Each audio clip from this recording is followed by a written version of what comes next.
Good evening and welcome to the Wednesday, February 15th Scarborough Town Council meeting. Please join me in the Pledge of Allegiance.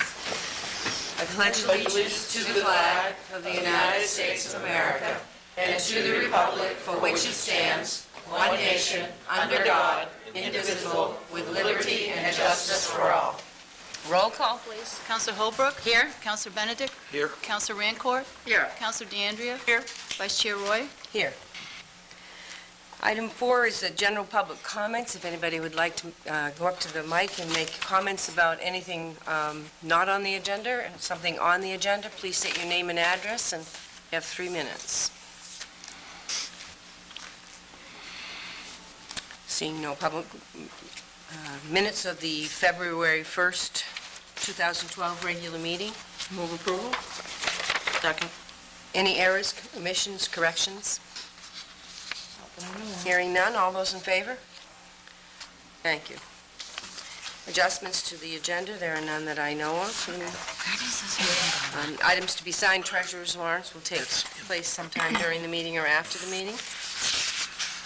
The first item is a non-action item.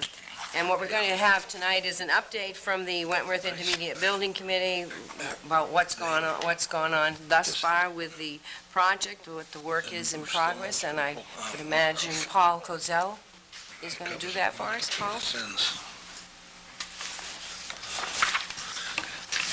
Thank you very much. For folks that don't know me, my name is Paul Kozel. I live at 4 Lillian Way here in Scarborough, and I chair the Wentworth Intermediate School Building Committee.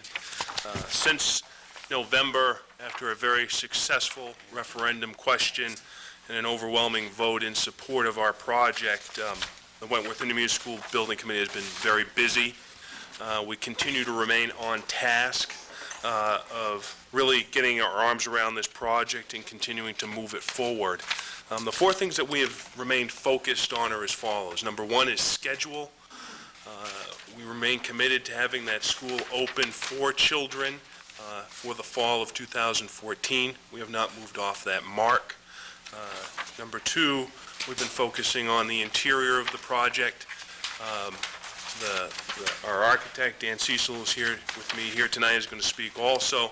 We've been focusing on the makeup of the rooms. Number 3, we spent a considerable amount of time looking at the site, getting the building placed on the face of the earth, getting roads figured out, getting playgrounds figured out, and just getting a real handle on the site. And then the last thing that we've been focusing on is really getting a handle on the project management of the project itself. Based upon my experience, along with a lot of other folks on the building committee, the key to a successful project is successful project management, understanding your costs, understanding where your money goes, and understanding where money is being spent so that we don't overspend as far as this project is concerned. So those are the 4 things that we've been working on. The whole time we've been doing this, the overall goal has been to continue to have a fiscally and financially responsible project, while at the same time looking to deliver a school that serves the best interests of our children here in Scarborough, serves the best interests of our teachers, and serves the best interests of our community in general. So that's what we've been up to. What we have for you tonight to take a look at, and Dan and I are going to share the podium here as we walk through this with you, is 8 sheets which outline what we call the phases or stages of the construction process. And we will go through that very quickly with you just to give folks an understanding of how we sort of see this going. As I said earlier, the goal is to have the kids in the school by the fall of 2014. What these 8 sheets tell you is how we're going to get there. We expect design, specifications, and plans to be completed by the end of June of this year. We expect the project to go out to bid in July. We expect to select our contractor in August. We expect to break ground in September. That then gets us to where we are here on these sheets. In addition to what I've just outlined, what we also intend to do this summer is take down the Bestworth building, which is on the rear side of the school or on the west side of the property, and start to get some of the site work prepped as far as taking down a portion of the modular components of the school on the east side of the school to put in a temporary playground, and then to put a temporary playground on the front side of the school so that when we open for school in 2012, we have the parts and pieces in place for the children to have their playgrounds, and that we're ready to go for construction. So now if the council will go to page 2, this is what I've just talked about. And then if we go to page 3, now we're talking September of October of 2012, where we now have a contractor involved. And as I have explained to folks, and probably many people already know this, it's at this stage of the project that people are going to see the greatest amount of change as far as this whole process is concerned. You're going to see trees coming down as far as clearing is concerned. You're going to see the new road that's going to go along the west side of the project. As far as new access is concerned, you're going to see a lot of change. I would equate this to when Cabela's came to town and folks were driving down Payne Road and they used to seeing all the woods and all the pine trees on the left side, and then when Cabela's came in, there was a big clearing. That's the type of change we're going to see here. There's going to be a lot of change. So for that first 2 months, September and October, this is what's going to be going on. As we go to sheet 4, which is then going to bring us into the fall and winter of 2012, you'll now see more of the construction. We'll start seeing the classroom classroom wing foundations starting to go in. We expect the contractor to start here, frankly, because this is probably the more difficult part of the building, given that it's 2 stories, and this is where the classrooms will be. So that will be one part of it. The other thing that will take place during this time is that the utilities located on the west side of the existing school will be crowded around or moved around that corner to make room for the new school. So that's the fall and winter. If we then go to sheet 5, we're now in the spring to fall of 2013. We've been into the project now for 1 year. At this point, you really start to see the outline of the school. You start to see it looking like some of the documents or the diagrams generated by Harriman and Associates. So it starts to look more and more like a school. The other thing that's going to take place during this time frame along the south side of the project is we'll start putting in the geothermal field. We'll start drilling for the wells. See that taking place. The other big change is our staging area, which was down by the existing Wentworth School, and that back parking lot will now move up closer to the middle school so that we can begin the foundations for the gym, the art, the music, the cafeteria, kitchen, and boiler rooms. So these are sort of the changes that we're going to see for that first year of construction. You then go to sheet 6. And this brings us right into June of 2014, so now we've gone another year, and now you have our school. And this is where we're planning to hit what they call substantial completion as far as the project is concerned, which is a big event as far as the project is concerned, because at this point, we can start thinking about moving kids and furniture and things into the school at this stage of the process. What will be incomplete at this point is the site work. We'll still have to finish the playground. We'll get the bus loops in, things of that nature, and then we'll be looking towards the demolition of the old school. So assuming summer of 2014 goes as planned, we get the kids into the new school by fall time. We then go to sheet 7, which is September or October of 2014, and we finish the project is what we do at this point. We demo the building where everybody is presently. We get the parking lot into place, and we call it a day. We're done.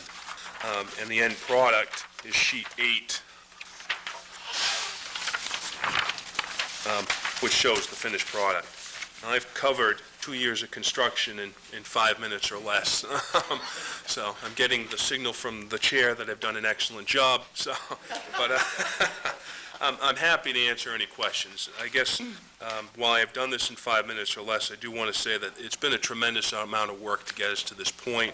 I will say that the site committee has probably been the busiest of the subcommittees as far as this project is concerned. There's been a lot of fine-tuning that's gone on. In addition, there's been a lot of good work that's been accomplished with the town manager, with the town planner, as far as location of roads, and just understanding from all the other different departments here in town how to make this site work as best as it can be. So with that being said, I am happy to answer any questions. The second part of our presentation tonight, Dan Cecil is going to handle, and we want to give you an update as to where we are with the wetlands component of the project. But I'm happy to answer questions. We can have Dan go, and we can answer questions together, whatever the council prefers. Couple down the council rank. DeAndrea, go ahead. I sat in on the planning board presentation you all had a couple of weeks ago, and one of the comments from the planning board was the issue of circulation, and you said you've been meeting with the planning department and others. Have you firmed that up as yet? Oops, go ahead, Dan.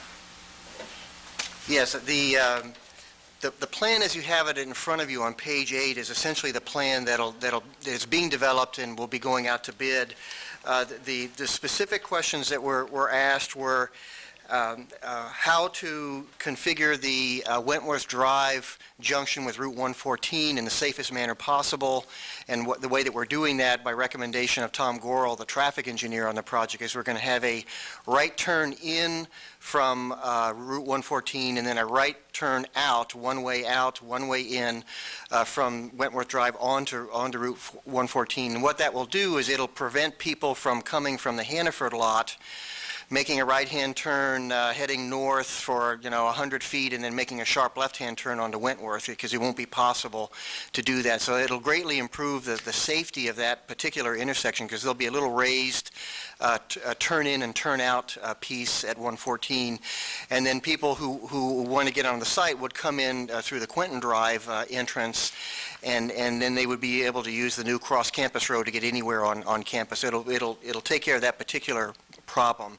The other circulation issue that was discussed was how the parking lot and the bus drop-off would connect with the new cross-campus road. And Tom Gorel, again, looked at that, and we think that the best way to do it is essentially the way that it's shown there, where you would have stop signs from the Wentworth Drive and stop sign from the parking lot to get onto that cross-campus drive. So you'd be slowing down traffic there, and it would be a much improved way to access that cross-campus drive as compared to what you have right now. And then the road that goes along the back of the school will be used as on a temporary basis during construction. It'll replace the cross-campus drive that you have right now. It'll remain a one-lane, one-way only, from the Wentworth area towards the middle school, just like you have it right now. It'll primarily be used by buses, is our guess, although it will be available for use by cars. And then once the building is built, the upper and lower parts of that get gated off, and it becomes a fire lane for the building. Traffic wouldn't be going on it anymore.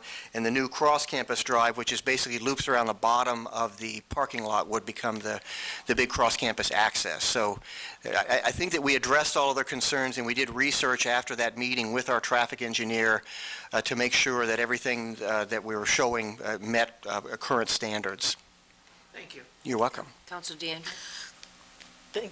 That was my question, so that was wonderful, but I also just wanted to say thank you for all the work. I'm just always amazed and impressed by the amount of planning and work that is going into this school. It's really makes me feel comfortable, and I hope that it makes, the rest of the town feel the same way, that this isn't just sort of being thrown together. There has been some real time and effort put into this, and I can't say enough how pleased I am, and I think this is going to be a wonderful addition to the town.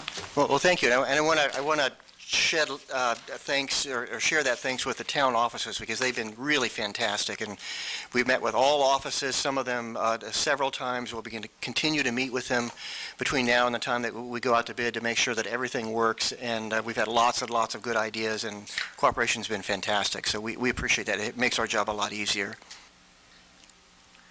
Thank you. Any other questions? Want to do the wetlands, and then we can come back if you have any other. The package that Tom sent you had a memo at the beginning, which was very, very well written, and it summarized the work that's been done on the wetlands to date. You have, the current site plan will require about 1.35 acres of wetlands to be filled, to put in the building, to put in that driveway. And then there are a number of ways that you can mitigate those wetlands to meet both the laws in the state of Maine with the Department of Environmental Protection and with the Army Corps of Engineers, which is based out of Boston. So one way of doing that is you can just pay a fee to fill those wetlands. In your case, it would be something around $218,000, which is a pretty significant amount of money, but you do have that option of just writing a check to the Army Corps of Engineers. The other way of doing it is to try to mitigate the wetlands by replacing them with other wetlands or by putting other wetlands in conservation. And this is where the town has been absolutely invaluable, because without their input and generosity, we simply wouldn't be able to consider this as an option. So 3 parcels of land were identified by Dan Bacon, the town planner, and Tom Hall. We looked at them, and in discussions with the wetlands scientists and with Dan Bacon, the planning department, the Wiley property was the one that was selected as being a piece of land that would be advantageous for both the project and for the town to offer up as a part of the mitigation. The piece of land which is on this board and in the package that you have is an L-shaped piece of land, and the upper part of that piece is a piece that the town would like to retain ownership of, because you have some developed trails on that land. It's next to some of the town play fields. It's also being used, or has been used, as a water retention basin for some of the houses, development around it. So it makes sense to retain that as part of the town's property. The lower part of that L, of that dog leg, is about 26 acre parcel is that lower piece, of which about 15 acres are wetlands. And over a series of meetings with the Corps of Engineer and the DEP and with the town planner and the school department, we looked at crafting a proposal to the Corps of Engineers that would use that piece of property as part of wetlands mitigation. The Corps of Engineers requires a 15-to-1 ratio. So if you're going to fill an acre of wetlands, and if they accept the wetlands that you're proposing, they will require you to take 15 acres and put that in conservation in some fashion so it can never be developed in the future. They'll allow that swap. So where it stands right now, as you would have seen in Tom's memo, is that a meeting was held recently with the Corps of Engineers to make this proposal. At that meeting were representatives from the town, from our office, from the school department, and a wetlands engineer. And we've made a proposal to take that piece of land and offer it as part of the mitigation. The Corps of Engineers has asked for some additional information and some research to be done, which will be turned in probably in the next 2 weeks. We're hoping by the end of February we'll have that additional documentation turned back to them. And then the Corps of Engineers will deliberate down in Boston about whether or not they'll accept this piece of land as a part of the mitigation or not. We think that the chances are excellent that they will. We also think that the possibility is that 15 acres, if they accept it, won't be quite enough to mitigate the 1.35 acres that we're proposing to fill. So there may be a small amount of in lieu fee that gets grouped together with the mitigation of the actual wetlands, and that those two things together would be a package ultimately that the Corps of Engineers would approve. And if they do that, then the process would be to come back to the council and describe the negotiations to you and see if you accept them and if this makes sense to you, and then ultimately you would have to either approve or disapprove the transfer of this land into conservation. One of the nice things about that piece of land is it's wrapped on two sides by the Rachel Carson wildlife area, so it's a perfect sort of ideal way to mitigate wetlands by taking some high-quality wetlands that are already adjacent to a very large area of wetlands. It's also an area that the Cottontail Bunny Reserve that you've put into place, that's part of that as well. So on a lot of levels, it makes a lot of sense.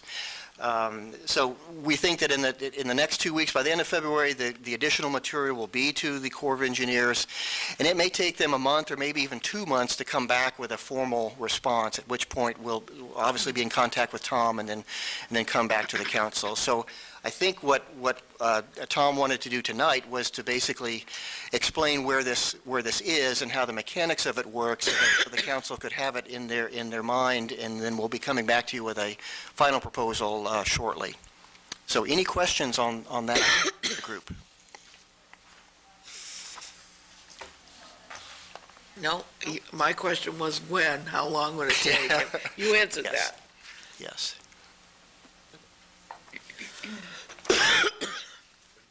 Okay, and again, we can't thank the town enough, because without that town-owned property to be part of this mix, we basically would be paying a fee. So this has the opportunity of saving the community a substantial amount of money, so I think it's a good deal.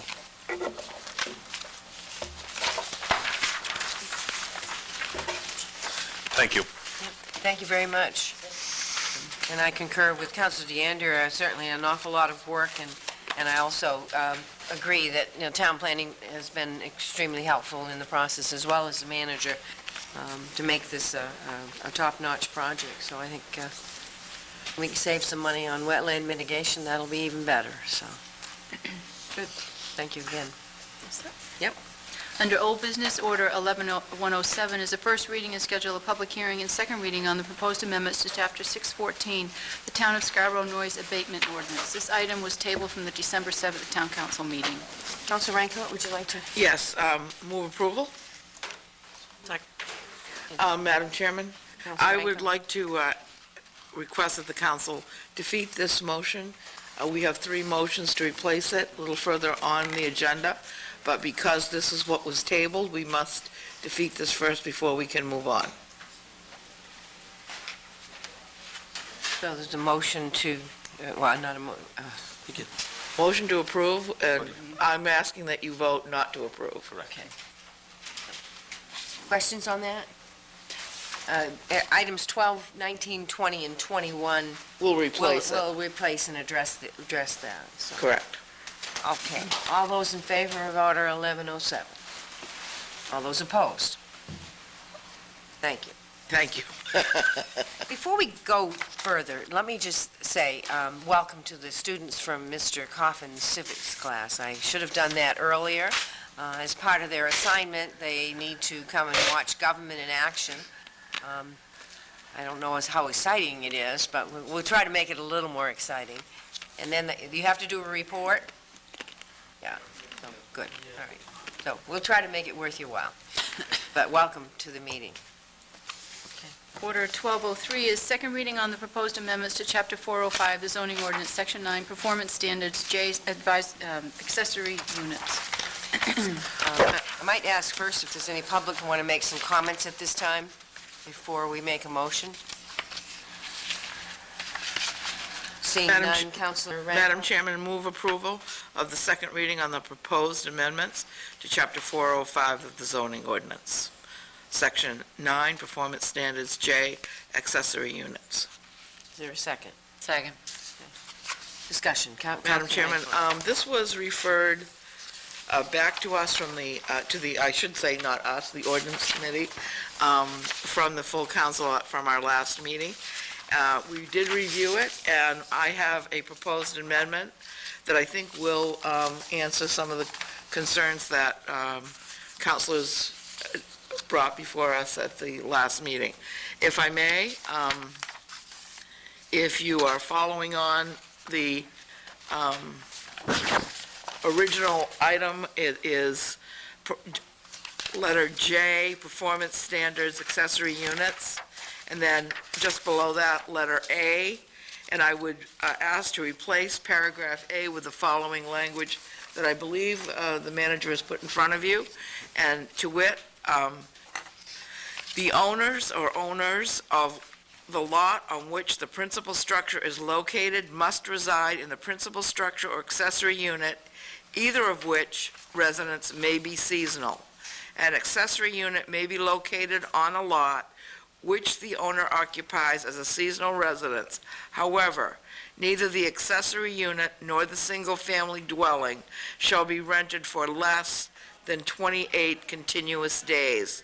For this purpose, seasonal means any 3 consecutive months during a 12-month period. the purpose of this, I guess I need to ask for a Is second. there a second to that I'll motion? second. Okay, discussion? The purpose of this is to preclude weekly and less than any type of monthly rental in a residential neighborhood. Other comments? I guess I'm trying to use the new iPad. I can for see this that you are. But I just wanted to, for the public benefit, read the definition of accessory unit, because I think that helps also in looking at this amendment. An accessory unit is a living area located within a single-family dwelling or within a structure accessory to a single-family dwelling, such as a garage, barn, or accessory cottage, which is designated and equipped with complete housekeeping facilities, so that it can be occupied by a person or persons living independently from the persons occupying the single-family dwelling. A town-approved accessory unit meeting the requirements of Section J shall not be considered a separate dwelling unit under this ordinance. The Scarborough subdivision regulations, the Scarborough Growth Management Ordinance, and the Scarborough Impact Fee Ordinance, and the Road Impact Fee Ordinance, or the Scarborough Sewer Assessment Ordinance. But that gives a nice, for me, a definition of the intent of this ordinance, is that the accessory units are just that, intended to be accessory to residential, the family dwelling, the main house, single family dwelling. And I think some of the concerns that I heard prior, when we really looked at this beginning, was that particularly in the highly dense areas, Pine Point, Higgins Beach, you might have some folks that would buy a cottage and it has an accessory building that they could use for the sole purposes of rental. And I think this terminology where it says a single-family dwelling clarifies it to me that that's the intent of this council for this ordinance and of the planning department for this ordinance, is that it's accessory to the established family dwelling. And so I think that Carol's amendment does help to clarify that, and it also, it slows down a little bit of that rental so that at least it's 28 days, so that you're not changing renters so frequently, and it makes it a little bit. And I think that was the concern that we all heard, that these are residential neighborhoods, they're not motel units or what I would call, I know Tom said we'd have to come up with a definition, but I call them transient units rather than, and I'm not going to define that, but they're not permanent, long-term. Yeah. And we wanted to avoid that. Yeah, and I think one of the others is B, that the number of occupants of any accessory unit is limited to 2. The two, correct. How that's going to be enforced is probably the big question. But I think certainly, there may be some issue with that. As we well know, sometimes people rent, and it's not just 2 people, so. And I think we did discuss that briefly, that an ordinance like this is going to be enforceable not by, a police state, people knocking on your door to see how many people, count the number of residents, but if neighbors complain and the code officer or somebody has to go there because of it. Mhm. Other comments, Councilor Holbrook? Just that, like I said before, at the last meeting, I'm more than happy to support this. I think it does wonderful things for affordability here. I think by and large, a lot of it, like the other councilors noted, that, there's a limit of 2 occupants. The will and the intent is pretty well written in there about what we were looking for, and, as far as catching people, packing 8 bodies into a 2-person place, well, I'm sure there'll be 1 or 2 that get away with it, but... I think one of the other things, too, is if the accessory unit is on a limited-size lot, they still have to go before the ZBA. Yes, So, those controls are still in place as well. that's correct. There was also some concerns about buildings being really close to the lot line, particularly in highly dense areas. And so I'm content that the ordinance looks clear, and with this amendment, it certainly makes it more comfortable for me, at least, and hopefully for those that express concerns. So Are we ready to vote on the amendment? All those in favor of the amendment to the, okay.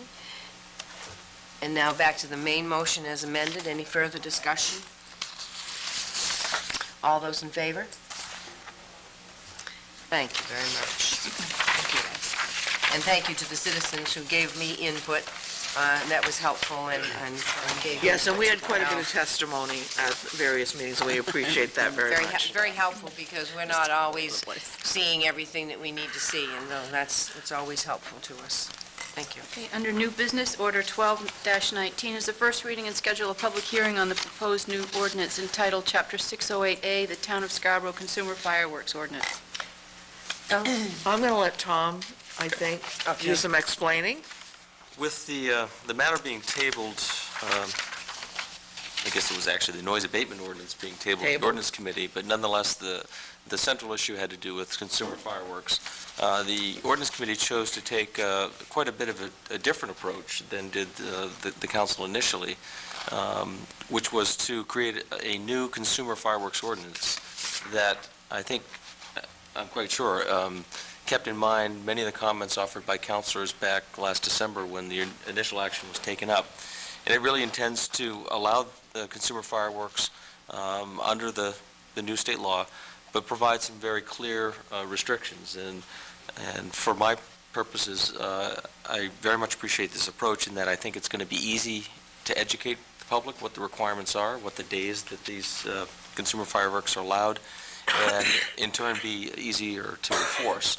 There was some discussion about restrictions involving different areas of town or lot size, so on and so forth. I saw that as very problematic in terms of wording, much less educating and enforcing. So what you see before you in 1219 is the first piece of kind of a three-step process, which is to create a separate standalone consumer fireworks ordinance that limits the use of these consumer fireworks to essentially 5 days throughout the year.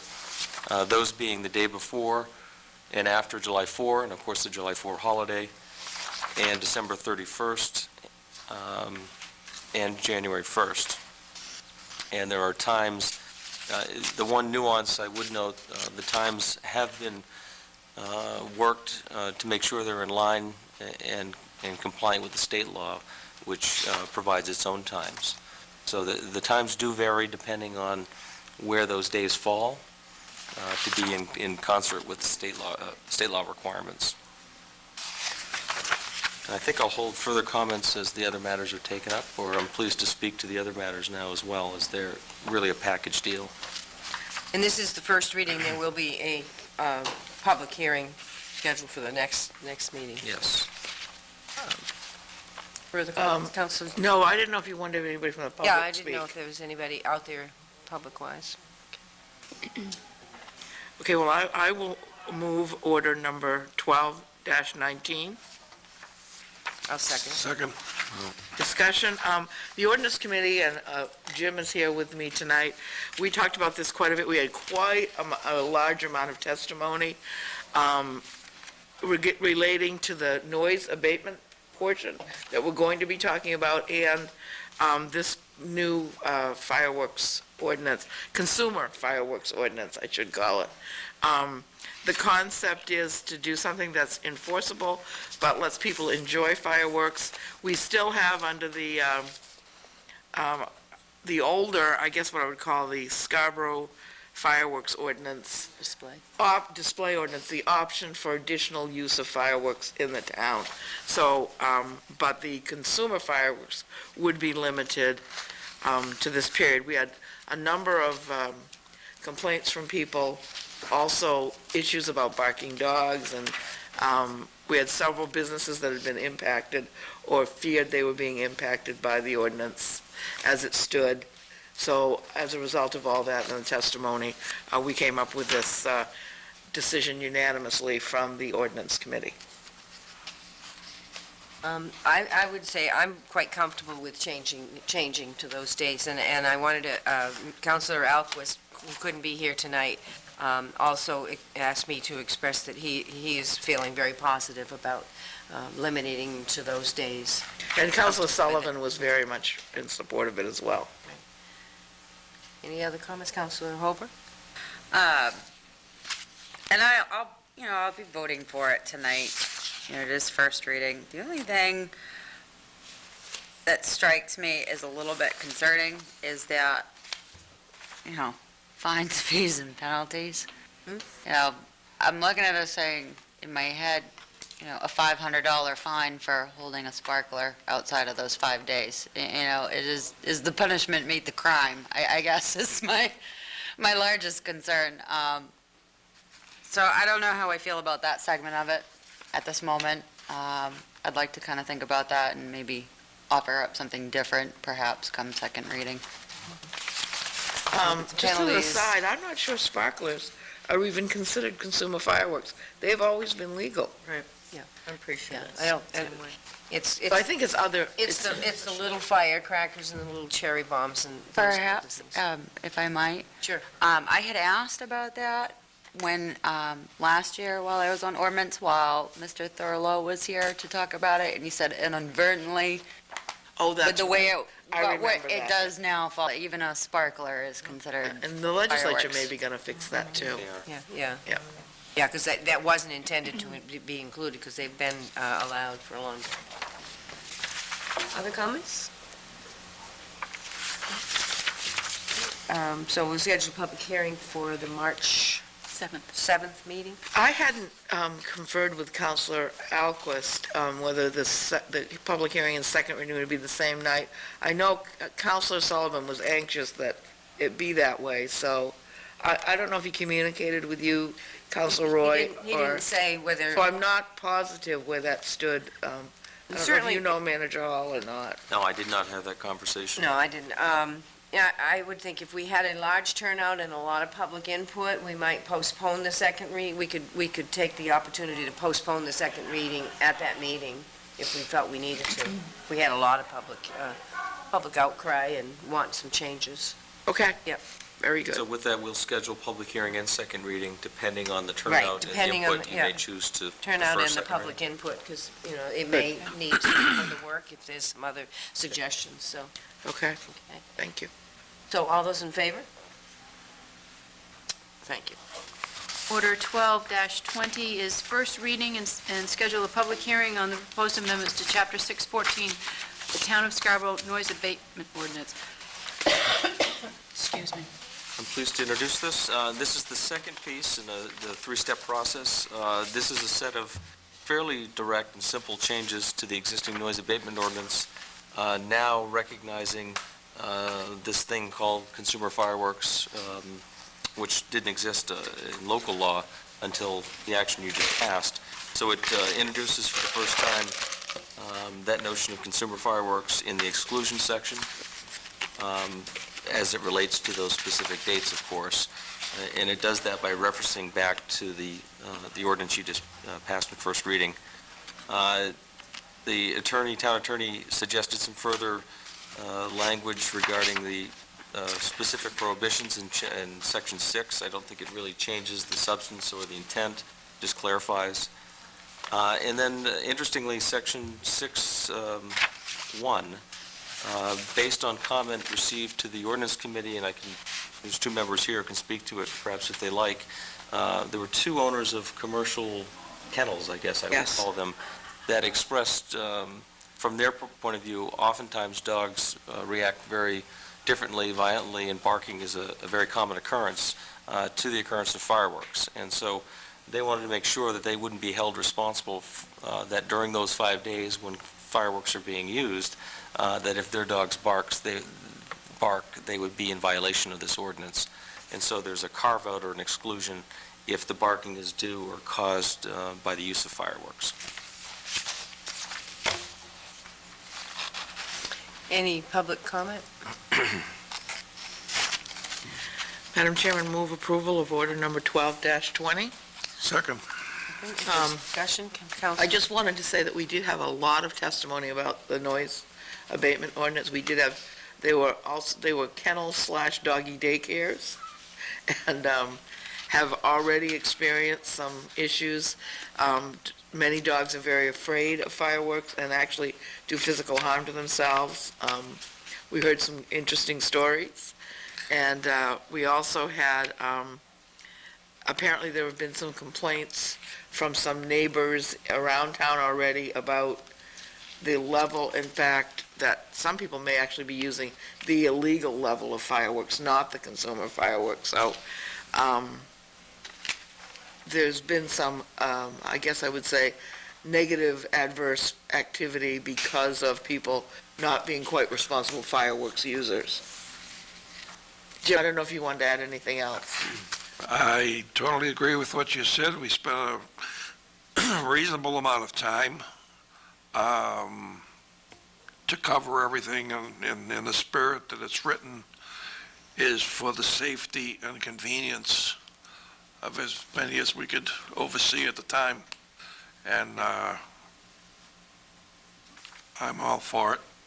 Council Hoper? I just had a question.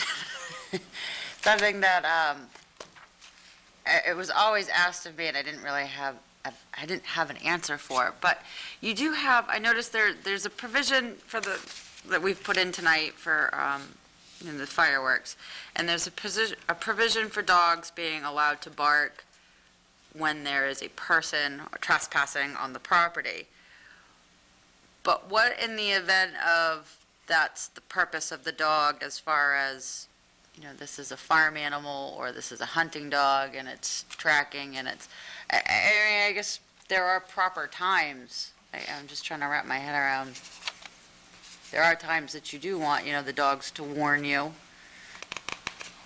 Coyotes. Yeah, and I don't know. You can't control the coyotes. Yeah, and I I agree with you. I think you can't cover everything. everything. So And it is, the ordinance does state periods of time a Yeah. dog can bark, so. If it's more than 20 minutes continuous. Incessant barking. If it's more than 20 minutes of incessant barking, then it's potentially punishable. And it seems to me a hunting dog is probably on the move. It isn't just in one location all the time, so it wouldn't be 20 minutes of barking right next to your house, for example, and waking up your baby. The dog would, I don't see that as probably the issue. how well do your neighbors like Yeah. you? Well, the other part of the issue was there were two people here that owned dog businesses. I forget which two it was, Doggy daycares. but there was one of them, yes. They were concerned that their dogs would aggravate the neighborhood from the fireworks. And that was really the initial reason why we put that paragraph in there and isolated, because initially that had dogs, cats, and birds or something. Birds. So that's why we put animal instead of dogs. Right. Yeah. So that if we were covered, but the spirit of it was because of the animal. We had a spirited Shelters. discussion about various animal noises. But for the benefit of the public, the sentence that was put in is frequent and repeated sounds by any animal which are reasonably in response to the use of consumer fireworks shall not be considered a violation of this ordinance. I used to have a dog, it was my first dog I had after moving to Scarborough, and during lightning and thunderstorms, he would begin running. He would leave the premises and we'd find him 2 miles away. Because of the noise of the thunder, he'd run. Oh, it's 10 minutes. Yep. He'd do strange things. Noise continues. So, any other 10 comments? minutes. 2 minutes. So the second reading will be, and I think we can follow that same premise. If there's major issues, then we can do the second reading and public hearing and second reading at the next meeting. And if we need to, we can move the second reading. So, all those in favor of the first reading? Thank you. Order 12-21 is the first reading and schedule a public hearing on the proposed amendments to Chapter 608, the Town of Scarborough Fireworks Ordinance. And this is the final piece. It simply acknowledges in the existing fireworks ordinance, it differentiates between this new thing called consumer fireworks and something that we're now calling display fireworks, which have always been allowed within the certain confines of this ordinance. And it provides a definition. So it really just clarifies, or is housekeeping to recognize the differences between those two types of fireworks. And again, for the public benefit, the display fireworks has been allowed for a number of years, and people need to go to the fire department and get a special permit. It might be a wedding or a special celebration that they're having, and they want to have trained technicians who do display fireworks, do a fireworks display for that purpose, and they have to have a permit for that. Any public comment? Motion? Move approval of order number 12-21. And schedule the public hearing for Yes, March and a 7th. second reading and public hearing for the next meeting if we don't have a crowd. Second. Any other comments? I think that's self-explanatory. I just want to point out a question, an intriguing question Council Roy asked me today. Would it be possible, assuming you go forward as proposed and you've passed the first reading, would it be possible for someone to apply for a permit to use consumable fireworks on any day other than those 5 days that's permitted? And I've not asked the town attorney, but as I read Section 2, the definition of display fireworks, there's a very clear definition and a citation to a U.S. Department of Transportation definition. I suspect that is so specific that no, Yeah. consumer fireworks do not fall within that. Yeah, that would be my assumption as Someone well. I didn't ask that question today. I was giving you credit for that. What we were asking, what I was asking, I want to just be sure that display fireworks were only handled by trained technicians, you know, and it does specify that, so. Any other questions? All those in favor? Thank you again. Order 1222 is act on the request from the Vacation Land Dog Club Incorporated and the York County Kennel Club for a mass gathering permit for the AKC-sanctioned dog show, the Southern Maine Coastal Classic, located at Wasomkee Springs Campground. This Vacation Dog Club, Inc. has been having the dog show there for a number of years. And they always do a nice job of it. It's going to be held on May 17th, 18th, 19th, and 20th. It starts at 8:30 in the morning and goes until 4 p.m. And they have specific guidelines that they have to follow, and they've submitted all of those things. So. Motion from the council? Move approval? Second. Any questions, discussion? All those in favor? Thank you. Order number 12-23 is act on the names posted to the various committees and boards as recommended by the Appointments Committee at the February 1st Town Council meeting. Councilor Holbert. Move approval of order number 12-23. And the following names to, I'm going to read the list. Yeah. Appoint Joyce Pelletier to the Community Services and Recreation Advisory Board as first alternate with a term to expire in 2012. Appoint Kate Norfleet for the Community Services and Recreation Advisory Board as second alternate with a term to expire in 2013. To appoint Elizabeth Bates to the Seniors Program Advisory Board as first alternate with a term to expire in 2013, and to appoint Karen Vachon to the Cable Television Committee as a full voting member with a term to expire in 2014. Second. Any discussion or questions on that? I'd just like to say thank you to all of those folks for putting their name on the list to serve on committees. We still have room on many other committees, and applications are available online as well as at the town clerk's office, so. All those in favor? Thank you. Order number 12-24 is act on the request from the town clerk to change the start time of elections. Would you like to speak to it? Sure.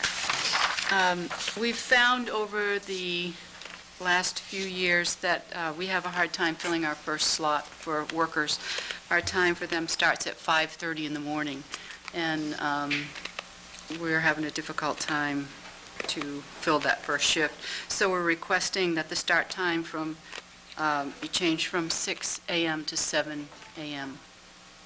Which means the workers would be Be there at 6:30. instead of 5:30. Correct. Move approval? Oh, you do need to ask for comments first? Any comments from the public? Move approval. Second. Second. Discussion or comments? Cody, I remember when it used to be 7 o'clock many long years ago, and I think we must have one of the earliest We're one of three. times One of three. around the state. And the numbers of folks coming in, maybe you say maybe a half a dozen voters come in between 6 and 7, so it's not a significant number that would create any hardship on anyone, so. I just also observed in the last couple of years, the sort of early voting by absentee ballot, I think has a lot to do with the fall-off. We've been consistently over 50% of ballots cast by absentee, so folks are no longer necessarily rising early and coming to the polls. They've already cast their ballot long before Election Day. Any other comments? All those in favor? Thank you. Thank you. Standing committee and special committee reports and liaison reports. Counselor Holbrook? One second. Housing Alliance held its second public outreach. That went very well.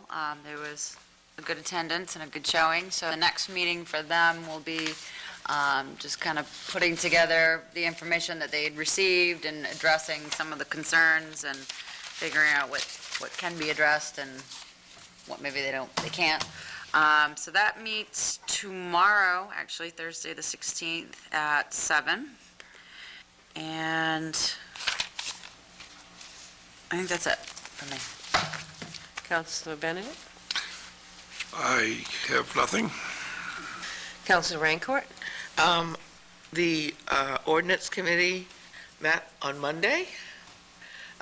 We are forwarding the administrative code revisions to the council for its next meeting, and the town manager has been in contact with the Rules and Policy Committee if they should wish to review that before the March 7th council meeting.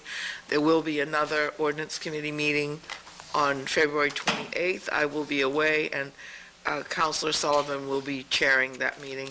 And at that time, we're going to look at schedule of fees and school impact fee. So, and we have a number of new items to consider through this calendar year for the ordinance committee. However, any citizens who have an ordinance they'd like to have reviewed, we're always looking to add items. We may not get to them all in the calendar year, but we'll do our best. And so if you have a thought, something you'd like to have reviewed, please either contact myself or the manager, and we'll work to get them on the agenda. I will be meeting with the library board tomorrow night, and I haven't made my first seniors meeting yet. I just haven't, it hasn't worked out yet for me to be able to go, but I'll be doing that soon. Thank you. Counselor DeAndrea? I am delighted that the Conservation Commission is finally full. Got a bunch of really, really dedicated, great people. They met Monday night, and they are really beginning to solidify plans for the next upcoming year. I'm really excited about it. Good. At SEDCO meeting on the 2nd of February, and we had discussions about SEDCO and its future and revenue sources, potential revenue sources to help, with the cost of SEDCO. So we had a lively discussion at that meeting. Long-Range Planning Committee meeting is Friday morning at 8 o'clock, and we are going to be probably finishing up on the rezoning of the Pine Point area. I think the only area that we still were working on was waiting for DEP opinion on some of the shoreline zoning component of that. And then we'll continue our discussion on Haggis Parkway. We've been looking at some alternatives to some section of the parkway to aid in developing that area. And that's been an exciting topic. Energy Committee meets tomorrow morning. We are going to be discussing doing some short videos for the public on energy conservation and things that they can do to make their homes warmer or cooler in the summer, warmer in the winter. And we're looking for any ideas with that. And we're going to be talking about heat and power alternatives, and I'm not sure who's doing that presentation. Is it? Mike Inglis. Yeah, Rick Meinken, probably, yeah. So that committee is actively going. We do need members on that committee. So if anybody wants a committee, that's a wonderful committee. We meet monthly. And then the last thing, the Finance Committee members, Councilor Holbrook and Councilor Alquist and myself went to a Maine Municipal Association workshop on budgeting yesterday. And although the majority of the people that were there were from small communities, and like it's a one-person show, one person does everything, it made us truly appreciate the departments that we have here at Scarborough and all of the work that they do in preparation of budgets. It was, made us feel really good about us. And we did learn a few new things, and we're going to be sharing those at the committee meeting, the Finance Committee meeting next Tuesday at the 21st. Will be the next Finance Committee meeting. But the workshop was good and enjoyed going. So, Town Manager's report. Yes, just two quick items. Been quite busy supporting committees, ordinance, getting ready for finance next week. Beyond that, staff's very busy with preparing budget. We're within a month of me making formal presentation to council, so I assure you the work is fast and furious at the department level. I've not yet seen all those department requests, so I'm a bit at a loss. It's only at the point where I kind of put it all together that I have a full appreciation, though I have a sense of where it's going. There will be some interesting times with the Finance Committee over the late March and through April and into May. I want to make the council aware you've all been invited to the annual Scarborough Community Chamber Board of Directors and Municipal Officials Dinner. They do this every year. Again, it will be held at Camp Ketcha on March 6th. I think Tody sent out a notice today. I have a couple of copies here. We're pleased to do it for you, but we're asked to RSVP if you're interested in going. I RSVP'd already, but I couldn't come I to did. Jody. Okay. Good, thank you. Council comments. Councilor Ranko? Yeah, I have to, I think I want to talk about this every time until something happens. I still want to talk about Black Point Road and traffic issues, particularly with the new development that's going in, and I want to reiterate once again, I support the development going in. I am appalled, however, at the traffic plan.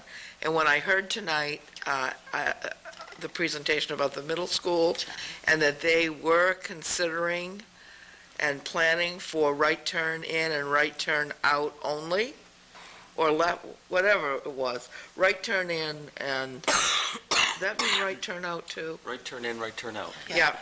And we were told that couldn't be done on Black Point Road at that intersection, with the new driveway in to the new facility. This is an accident waiting to happen. There are many fender benders there all the time now at Amato's and the gas station. And this new entrance is going to be just a few feet down the road, and there's going to be left turns into there. It is a disastrous plan. There's no plans for a left turn lane, and if we can't have one, then I say this town needs to suck it up and impose some traffic regulations that make sense and put safety first. And even though it may discomfort people to have to go around the block, it will be a safer trip than having people stopping dead in the middle of Black Point Road, a few feet, a few yards from those other two turning points and making left-hand turns. So I'm going to keep on this until something happens. Thank you. Thank you. Councilor DeAndrea? I'm happy to support you to keep talking about it, because I agree. I mean, I think I've certainly heard from a number of people that they're very unhappy about the same thing, that they support the development going back in there. They think that that's an important thing, but that the traffic on Black Point Road is just already horrendous, and it's going to be more horrendous. And once that other development down by the Eastern Trail goes in, it's just going to continue and continue. We've had so many problems with that intersection as it is without those two developments. I can't understand really the compounding that problem. The traffic there is horrible. I mean, absolutely horrible. So I'm not sure how that can be fixed, but I agree with you, Councilor Winkler. I think something does need to be done, and I think many, many other people in the town feel the same way. So I'm happy to reiterate what you said until something gets done. Thank you. And I also have said constantly, I think every council meeting since I started, that there are free gun locks, free trigger safety locks for your guns. Did I say free? They're free of charge at the Public Safety Office, which is open 24 hours a day, 7 days a week. Compliments of Maine citizens against handgun violence. Thank you. Councilor Hobart. Yeah, I just want to say that I really enjoyed my experience up at MMA. I learned a lot. That was a fantastic class to take, and I greatly appreciate the opportunity to do that. Coming into budget, I feel like maybe I should find some boxing gloves to remove my knee. And, no, I don't want, I know we've been talking a little bit about traffic tonight. Maybe it is time that we did a little bit closer look. There's many areas in town that have major traffic issues. 114's been a nightmare for as long as I can remember, and there's a lot of intersections that I know it's hard without. There's only so many places and so many big intersections, and not a lot connecting in between, but definitely something we need to be looking at in the future and paying better attention to.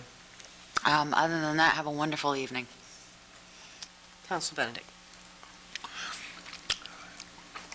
I'd like to agree with you on the traffic issue, and if anybody has any question about whether it's right or wrong, if you take a look at the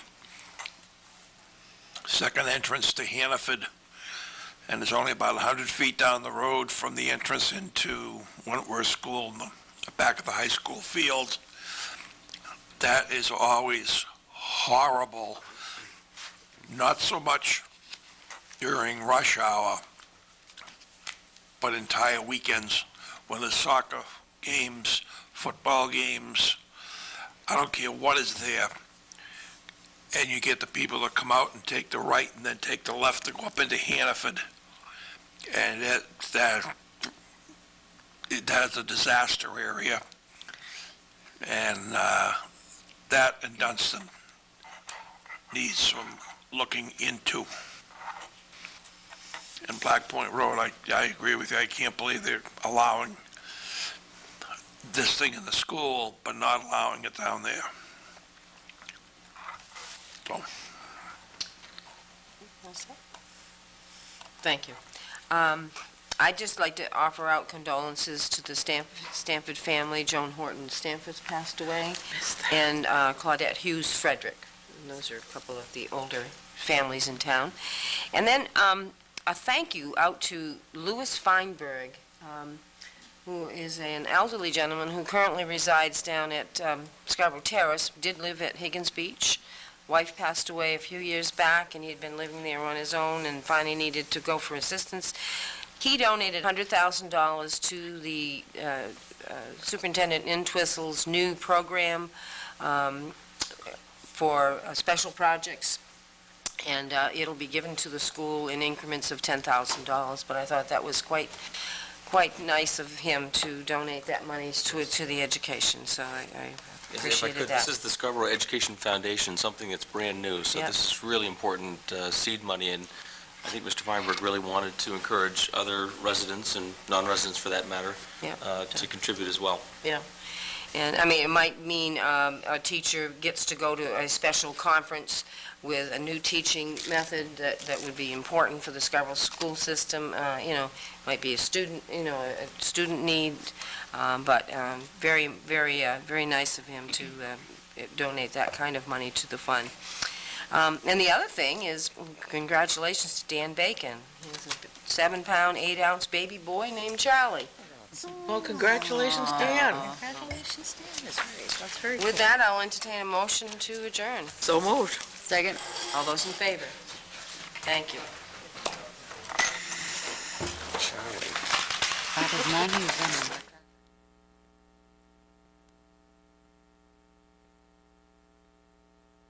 A lot of developments, and we have a hole on a main road.